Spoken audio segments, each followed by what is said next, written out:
सच के लिए बेखौफ बेबाक जंग, वर्तमान क्रांति न्यूज 24 के संग। नमस्कार, स्वागत है आपका आपके अपने वेब चैनल वर्तमान क्रांति न्यूज 24 में। नमस्कार, आप देख रहे हैं हिंदी मासिक पत्रिका वर्तमान क्रांति के आधार पर शुरू किया गया तेजी से उभरता हुआ वेब चैनल वर्तमान क्रांति न्यूज 24 और मैं हूं आपके साथ दीप्ति। न्यायालय द्वारा मारपीट करने वाले अपराधी को जुर्म स्वीकार करने पर न्यायालय उठने तक की सजा व 500 रुपये अर्थदंड से दंडित किया गया है। विगत 2018 में थाना ओराई क्षेत्र अंतर्गत ग्राम नेवादा में मारपीट करने वाले लालमन हरिजन पुत्र दुर्जन हरिजन को जुर्म स्वीकृति के आधार पर न्यायालय उठने तक की सजा 500 रुपये के अर्थदंड से दंडित किया गया।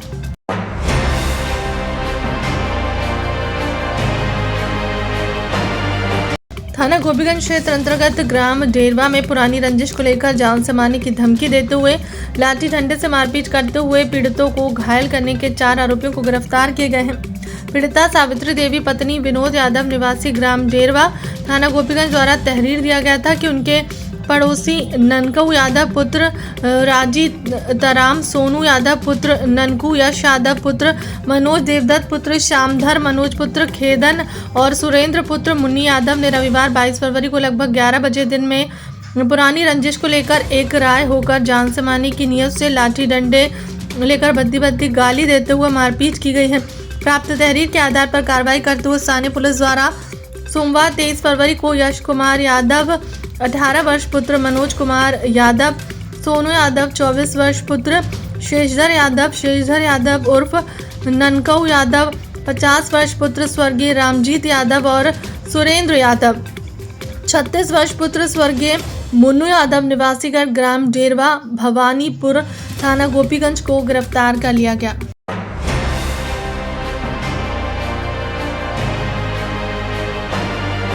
वैवाहिक कार्यक्रम से घर लौट रहे 1.5 व्यक्ति की सड़क दुर्घटना में मौत होने की खबर है। घटना ओराई कोतवाली क्षेत्र अंतर्गत चीनी मिल गेट के सामने की बताई गई है। जानकारी के अनुसार राजमणि गौतम 58 वर्ष पुत्र स्वर्गीय राम खेलावन गौतम निवासी चित्तावनपुर थाना ओराई रविवार 22 फरवरी को महाराजगंज के पास किसी गाँव में एक वैवाहिक कार्यक्रम में साइकिल से गए हुए थे। वापसी में चीनी मिल के पास किसी तेज रफ्तार बाइक की चपेट में आने से सड़क पर गिरकर गंभीर रूप से घायल हो गए। घटना के बाद मौके पर इकट्ठा राहगीरों की मदद से उन्हें तत्काल सरकारी अस्पताल ओराई पहुंचाया गया, जहां चिकित्सकों ने उन्हें मृत घोषित कर दिया। घटना की सूचना मिलने पर मौके पर पहुंची स्थानीय पुलिस ने शव को कब्जे में लेकर पोस्टमार्टम के लिए भेज दिया है।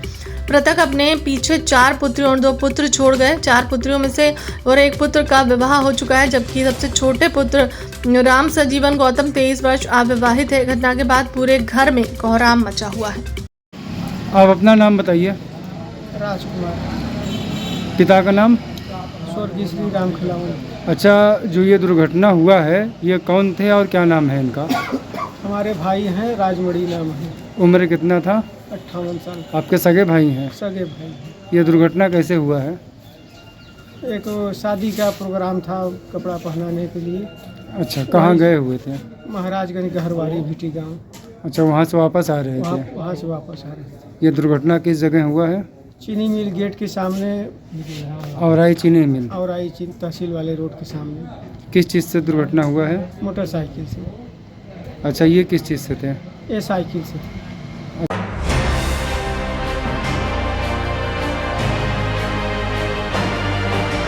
सोमवार 23 फरवरी को जिलाधिकारी शैलेश कुमार और पुलिस अधीक्षक अभिमन्यु मांगलिक ने शहीद अग्निवीर धीरज गुप्ता के घर पहुंचकर उनकी प्रतिमा पर पुष्पांजलि अर्पित करते हुए श्रद्धा पूर्वक नमन किया।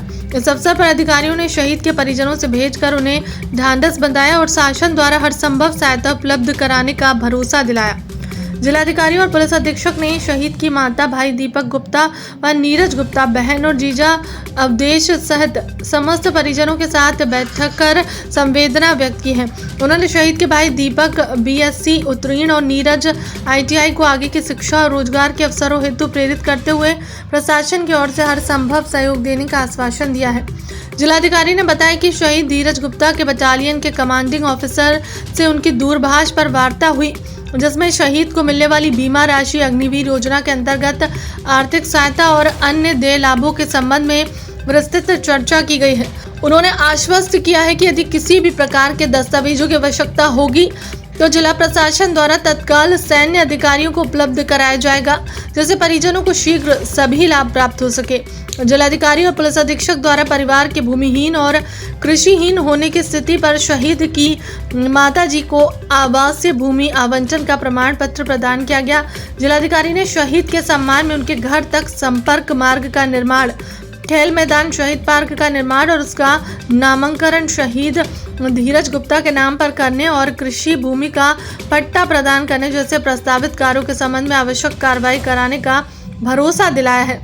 इसके अलावा शहीद के घर के समीप सोलर हाई मास्क लाइट के बेस निर्माण का कार्य पूर्ण हो चुका है और 1-2 दिन के भीतर विद्युत पोल और लाइट स्थापित कर दी जाएगी, जिससे क्षेत्र में प्रकाश व्यवस्था सुदृढ़ होगी। जिलाधिकारी और पुलिस अधीक्षक ने कहा कि शहीद धीरज गुप्ता का बलिदान सदैव जनपद और देशवासियों के लिए प्रेरणा स्रोत रहेगा और प्रशासन सहित परिवार के साथ हर परिस्थिति में खड़ा है। तो जेठूपुर गांव है हमारा औराई तहसील का, यहाँ पर शहीद धीरज गुप्ता जी का परिवार रहता है। आज हम और पुलिस अधीक्षक साहब यहाँ पर उनके परिवार से मिलने, विशेषकर उनकी माताजी से मिलने आए थे। उनके परिवार में उनकी माताजी के अलावा 2 छोटे भाई हैं और 5 बहनें हैं, सभी की शादी हो चुकी है। तो इस समय पूरा परिवार मौके पर मौजूद मिला और उनसे हम लोगों ने बात करके जो शासन की योजनाएं हैं उसमें उसके अंतर्गत उनको क्या क्या लाभ मिल सकता है उससे उनको अवगत कराया। इसके अलावा आज ही सुबह मेरी जो है जिस यूनिट में वो तैनात थे धीरज जी, तो वहाँ के कमांडिंग ऑफिसर से भी सुबह बात हुई है और आर्मी की तरफ से भी पूर्ण सहयोग करने का हमें एश्योरेंस दिया गया है। हम लोगों ने उनको बताया भी है कि किसी भी प्रकार की कोई दस्तावेजी अगर सहायता आपको आवश्यक है, यहाँ से किसी प्रकार की कोई सूचना जानी है, तो वो सभी सूचनाएं जिला प्रशासन भी आपको उपलब्ध कराएगा और वहाँ पर भी यदि किसी प्रकार की सहायता की आवश्यकता होगी तो हम लोग यहाँ से जो है प्रभावी उसमें कोऑर्डिनेशन कर लेंगे, जिससे कहीं किसी प्रकार की दिक्कत ना आए। जो उनके द्वारा चीज़ें वहाँ बताई गई वो हमने यहाँ परिवार को भी अवगत कराया है। क्योंकि धीरज जी जो है अग्निवीर थे, तो अग्निवीर स्कीम के तहत स्कीम में काफ़ी लाभ भी हैं जो कि मतलब मरणोपरांत, शहीदी के उपरांत जो है परिवार को मिलते हैं। तो गरीब परिवार है, निश्चित तौर पर जो है जो शहीद व्यक्ति तो वापस नहीं आ सकता, लेकिन उसके परिवार को अपने पैरों पे खड़ा होने के लिए ज़रूर जो है सहायता मिल सकती है। निश्चित रूप से जिला प्रशासन सहयोग कर रहा है। देखिए, हमारी ओर से भी परिवार से हमने बात की तो ये पाया गया कि उनके पास भूमि नहीं है, भूमिहीन लगभग परिवार है। तो उनको हम लोगों ने अभी जो है हमारे स्थानीय जनप्रतिनिधियों के माध्यम से उनको आवासीय भूमि का आवंटन किया है।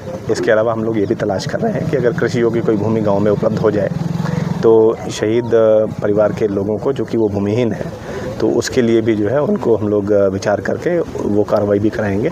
इसके अलावा उसके घर तक जो है, शहीद के घर तक कुछ 20 मीटर का रास्ता कच्चा है, तो उसमें भी माननीय विधायक जी ने यहाँ के उनके द्वारा पूर्व में ही स्वीकृति दी हुई थी, तो वो कार्य भी हो जाएगा शुरू। और अभी जो हमारे क्षेत्रीय ब्लॉक प्रमुख हैं उनके द्वारा भी घर पर जो है हाई मास्ट लाइट का कार्य शुरू करा दिया गया है। और जो थोड़ा सा हिस्सा कच्चा है उसमें भी जो है ब्लॉक के माध्यम से अथवा हमारे जो है जिला स्तरीय फंड के माध्यम से हम लोग वहाँ तक रोड कंस्ट्रक्शन का काम करेंगे। यहाँ के जो ग्राम प्रधान हैं उनके द्वारा भी काफ़ी सहयोग किया जा रहा है। तो सभी प्रकार की जो हमारी योजनाएं हैं, इसके अलावा हम लोग ये भी प्रयास कर रहे हैं कि अगर यहाँ पर कोई मुफीद जगह मिल जाती है तो उनकी याद में कोई यहाँ पर क्रीड़ा का मैदान, जहाँ पे जो बच्चे जो हैं वो शहीद को याद कर सकें, उससे प्रेरणा पा सकें, उसके लिए भी हम लोग जो है प्रयास कर रहे हैं। Thank you. फिलहाल के लिए अब तक की खबरों में इतना ही। देश दुनिया की तमाम बड़ी खबरों के लिए बने रहें हमारे चैनल के साथ। नमस्कार।